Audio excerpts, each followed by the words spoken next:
Magandang buhay mga bata! So, andito na muli tayo sa ating pag-aaral. So, ito yung ating aralinong Quarter 1, Module 5. Mga pagbabagong anyo ng mga bagay, sanhi ng temperatura. Okay, balik tanaw. Panuto, isulat sapat lang ang ml kung ang bagay ay malamig at mn kung ito ay mainit. Number 1, milk tea. 2, mango shake. 3, pinakuluang sabaw. 4, ice candy. And 5, kumukulong tubig. Okay, number 1 is malamig. No? Milk tea. Mango shake, malamig. Number 3, ito ay MN, mainit. Number 4, malamig din, syempre, ice candy. At ang kumukulong tubig ay mainit.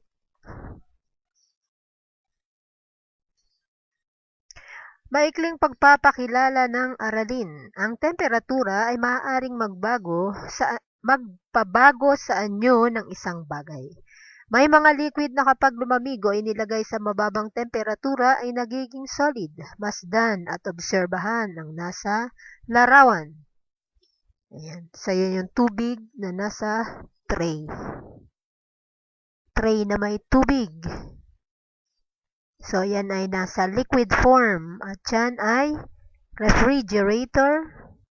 Pag inilagay mo siya sa freezer, ano ang mangyayari? Okay, so ito ay nabuo o naging ice cube. So, kapag ice cube na, siya ay nasa solid form.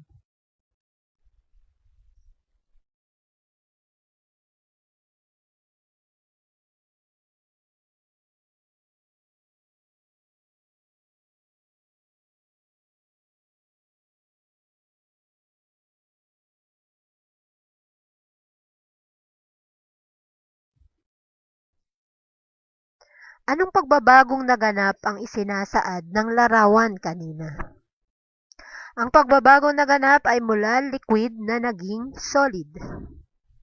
Maaari bang maging yelo o ice cubes ang tubig na nasa tray lang? Hindi. Bakit naging yelo ang tubig nang ilagay ito sa loob ng refrigerator? O sa freezer, sa freezer. Ang lamig ang dahilan sa pagbabagong naganap sa isang bagay. Ang tubig na nasa tray ay naging yelo o ice cubes nang ilagay ito sa refrigerator dahil mababa ang temperatura nito. Solidification o freezing. Ito ang tawag sa proseso ng pagbabago ng anyo, na kapag ang isang liquid ay nailagay sa mababang temperatura, ito ay magiging solid. So, ulitin ko, solidification of freezing.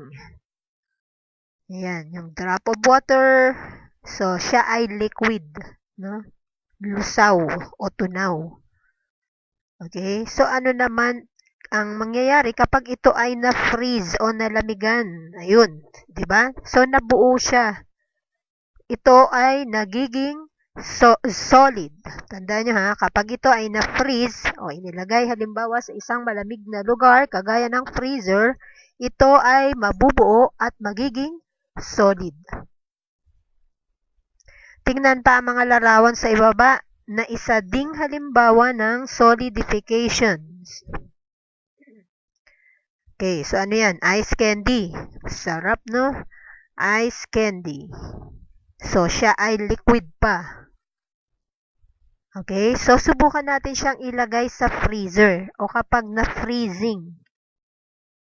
Ayun, nabuo na, no? So, siya ay naging isa ng totoong ice candy at masarap ng kainin kapag mainit ang panahon. So, yung ice candy ay nasa solid form na.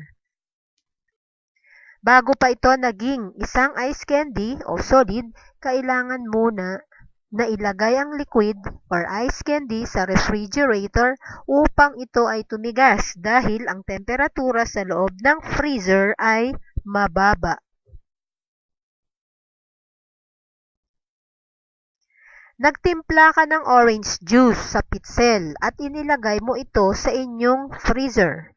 Nakalimutan mo itong kunin dahil inutusan ka ng nanay mo na alagaan ang iyong nakababatang kapatid. Gabi na nang maalala mo ito. Okay, sa palagay mo, ano kaya ang nangyari sa orange juice na inilagay mo sa freezer ng ilang oras? Isip-isip. Bakit kaya nangyari yun? Okay, so yun ay naging solid o kaya ito ay tumigas. Okay, so yung juice na inilagay sa loob ng freezer ay tumigas dahil mababa ang temperatura sa loob ng freezer. Tandaan natin, ang solidification of freezing, ito ang tawag sa proseso ng pagbabago ng anyo na kapag ang isang liquid ay nailagay sa mababang temperatura, ito ay magiging solid. Solidification of freezing. Okay, add one out. Okay, ekisan ang larawan na ibaba na naiiba sa grupo. Ipaliwanag kung bakit ito naiiba. Okay, butter, matigas na butter, mainit na sopas, ice cube. So, alin dyan ang lalagyan mo ng X? Alin ang naiiba? Okay, tama, mahusay. Mainit na sopas. Okay, bakit ito naiiba? Dahil ang mainit na sopas ay siya lang ang mainit, 'di ba? So yung dalawa natutunaw kasi. Yung isa nasa liquid form at yung matigas na butter at ice cube ay nasa solid form. Okay, panuto, isulat ang tama kung ang pahayag ay wasto, mali naman kung hindi. Una, ang pagbaba at pagtaas ng temperatura ay nakakaapekto sa mga bagay sa paligid. Tama. Tumigas ang tubig nang ito'y lumamig. Tama. Ang pagtigas ng ice candy ay sanhi ng pagtaas ng temperatura. Mali. Nagbago ang anyo ng tubig nang ito'y nalamigan. Tama. Ang mababang temperatura ang dahilan kung bakit nagiging solid ang isang liquid. Tama. Okay, sumunod naman nating pag-uusapan ay mga pagbabagong nagaganap sa mga bagay sanhi ng mataas at mababang temperatura.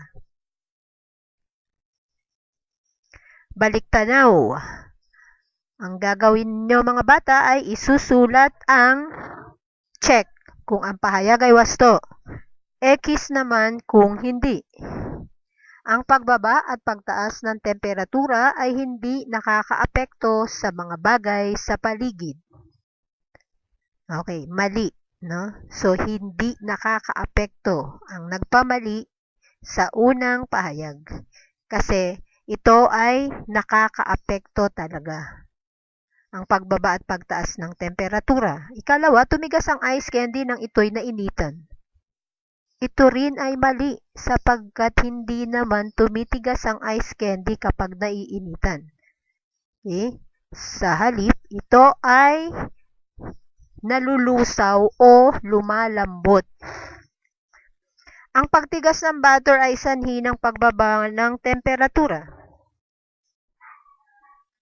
Tama. Nagbago ang anyo ng tubig nang ito'y nalamigan. Check. Ang mataas na temperatura ang dahilan kung bakit nagiging solid ang isang liquid. Mali, no? So, hindi mataas na temperatura kung hindi dahil sa malamig na temperatura. Ang temperatura ay maaaring magpabago sa anyo ng isang bagay. May mga bagay na solid na maaaring maging liquid kapag ang mga ito ay nainitan. May mga liquid naman na kapag lumamig ay nagiging solid at may mga liquid na kapag nainitan ay nagiging gas. May solid naman na kapag nainitan ay nagiging gas. Masdan at obserbahan ang mga nasa larawan ng susunod na slide. Okay. Ang liquid ay nagiging solid kapag inilagay ito sa malamig na lugar o freezer. Ang pagbabagong naganap ay tinatawag na freezing o solidification. Ang freezing o solidification ay isang proseso ng pagpapalit ng anyo ng matter mula liquid phase patungong solid phase.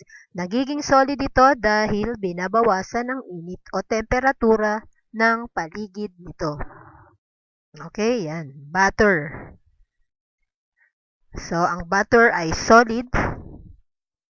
Ayan. So, ano ang nangyari nung inilagay mo sa kawali? Of course, may apoy doon sa ilalim niyan, o sa kalan. Ano ang mangyayari kapag nainitan? So, ito ay natutunaw. Yung butter na solid ay nagiging butter na liquid. So, yan ang pagbabagong naganap kapag ito ay nainitan. No? Nainitan siya. Nagiging liquid ang solid.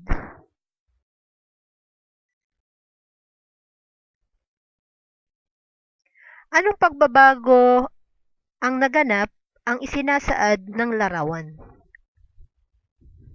Ang butter na solid ay nagiging liquid kapag inilagay ito sa mainit na lugar o isinalang sa may apoy.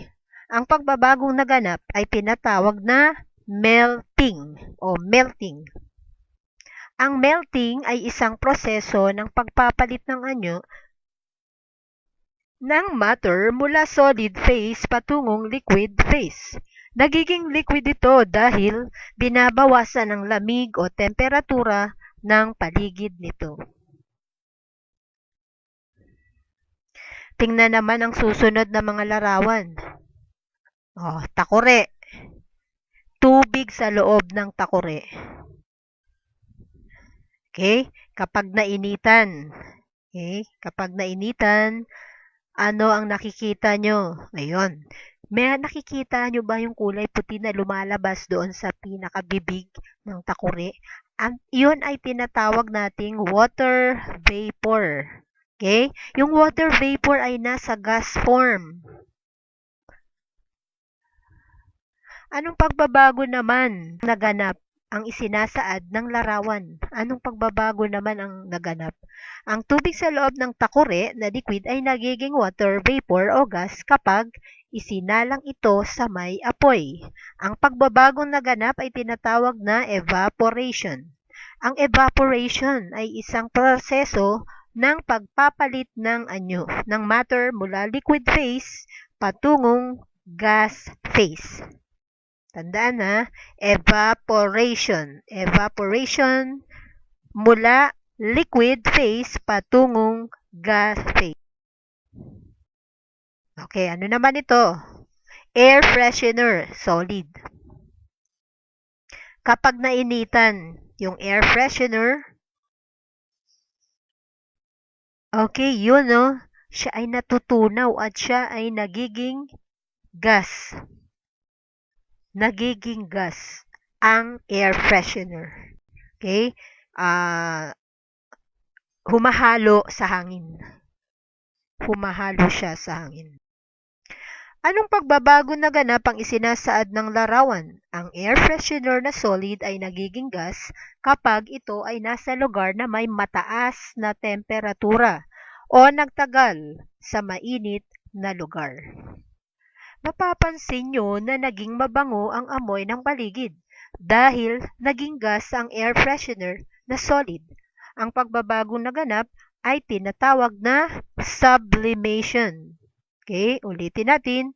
Ang pagbabagong naganap ay sublimation. Ang sublimation ay isang proseso ng pagpapalit ng anyo ng matter mula solid phase patungong gas phase. Anong pagbabagong naganap ang isinasaad ng larawan? Ang water vapor o gas ay nagiging water droplets o liquid kapag ito ay nalamigan, tulad ng ipinapahayag ng larawan.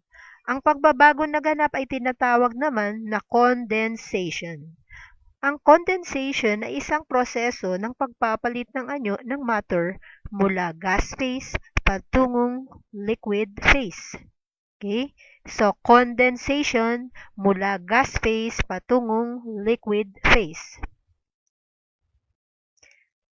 So, ito yung mga dapat nating tandaan mga bata. Ang solidification o freezing, ang tawag sa proseso ng pagbabago na kapag ang isang liquid ay inilagay sa mababang temperatura o malamig na lugar tulad ng freezer, ito ay magiging solid.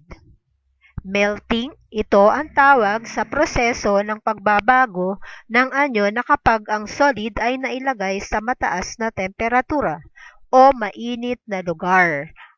Ito ay magiging liquid. Evaporation, ito ang tawag sa proseso ng pagbabago ng anyo na kapag ang liquid ay nailagay sa mataas na temperatura o mainit na lugar, ito ay magiging water vapor o gas. Sublimation, ito ang tawag sa proseso ng pagbabago ng anyo kapag ang solid ay nailagay sa mataas na temperatura o mainit na lugar. Ito ay matutunaw at magiging gas. Condensation, ito ang tawag sa proseso ng pagbabago ng anyo na kapag ang water vapor o gas ay nalamigan. Ito ay magiging water droplets o liquid. Pag-alam sa natutuhan. Para sa ating gawain, isulat sa patlang ang masayang mukha. Kung ang pahayag ay wasto at malungkot naman kung hindi. Number 1, ang pagbaba at pagtaas ng temperatura ay nakakaapekto sa mga bagay sa paligid. So ito ay masayang mukha. Tumataas ang temperatura ng tubig kapag ito'y naiinitan. Ito ay masayang mukha. Nagiging gas o vapor ang tubig kapag ito'y kumulo. Masayang mukha. May pagbabagong nagaganap sa ambipur o air freshener habang tumataas ang temperatura nito. Masayang mukha. At number 5, naging liquid ang ambipur o air freshener nang ito'y nainitan. Malungkot na mukha. Ika-6, ang water vapor ay isang uri ng liquid. Malungkot na mukha. So, hindi siya liquid, no? Siya ay gas. Ang water vapor kapag nalamigan ay magiging liquid. Masayang mukha. Ang liquid o water droplets ay galing sa water vapor na nalamigan. Malungkot na mukha. Natunaw ang butter o mantikilya nang ito'y mainitan. Masaya. And number 10, tumigas ang tubig nang ito'y nilagay sa freezer. Masayang mukha. Ayun. Naunawaan na ba mga bata? Panuto, itambal ang hanay A sa hanay B, isulat ang sagot sa patlang. Para sa una, solid to gas. So, alin dyan sa hanay B ang kanyang kasagutan? Tama, ito ay letter E, sublimation. Sa ikalawa naman, solid to liquid, ito ay melting.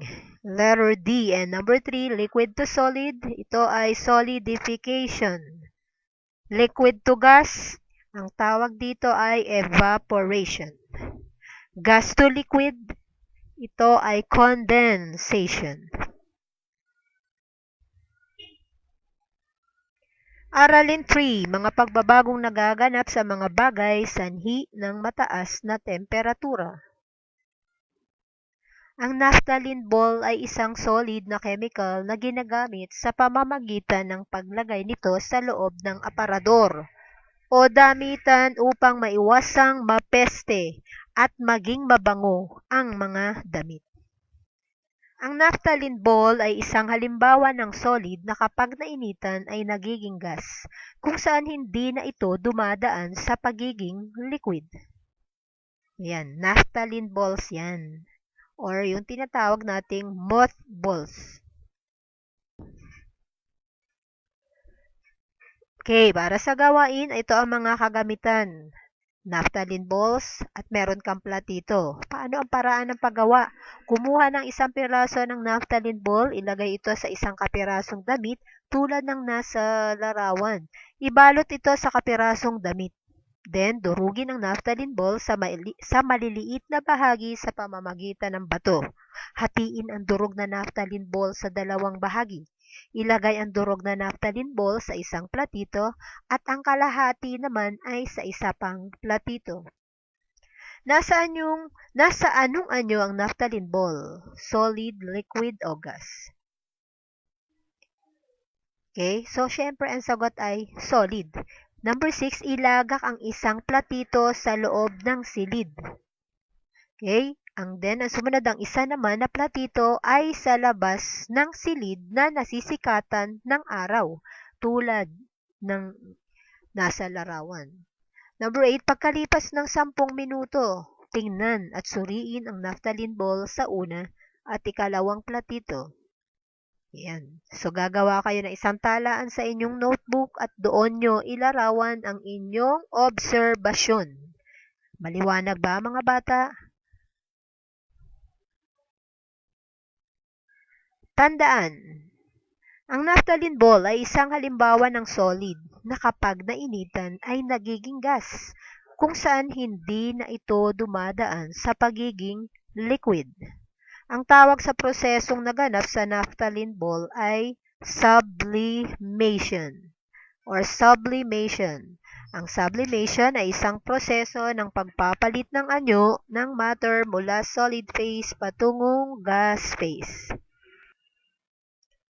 Ito naman ang mga kagamitan sa susunod na gawain nyo: avocado, condensed milk, evaporated milk, asukal, plastic pang ice candy, pitzel, blender, at imbudo. Paano ang paraan? Sundin ang panuto sa activity sheets o di kaya panoorin ang link sa YouTube. Okay, at ito naman yung mga tanong para doon. Bakit kaya tumigas ang ice candy or avocado flavor pagkalipas ng ilang oras sa loob ng freezer? Bakit ang ice candy na may avocado flavor ay naging solid nang ilagay sa freezer? Dahil sa mababang temperatura. 2. Anong maaaring mangyari sa matigas na ice candy kung pababayaan itong nakalabas sa freezer? Siyempre, ang matigas na ice candy ay matutunaw kung pababayaan itong nakalabas sa freezer. Okay, dyan sa kahon na yan, mga bata, guguhit kayo ng 5 bagay na natutunaw kapag ito'y naiinitan at pangalanan ang mga ito. Gaya ng mga halimbawa, ayan, ice cube, mothballs, air freshener, and then ice candy. Isulat ang T kung tama kung ang pahayag ay wasto, M kung mali naman kung hindi. Okay, sa una, natunaw ang kandila nang ito'y mainitan. Okay, T. Lalong tumigas ang kandila nang isa lang ito sa apoy. Mali. Or M. Ang kandila ay isang uri ng liquid ngunit naging solid nang ito'y mainitan. Mali. Ang pagbabago sa temperatura ay nakakaapekto sa mga bagay sa paligid. T. Ang pagkatunaw ng kandila ay sanhi ng pagbaba ng temperatura. M. Okay, at dito na nagtatapos ang ating aralin. Maraming salamat. Bye-bye.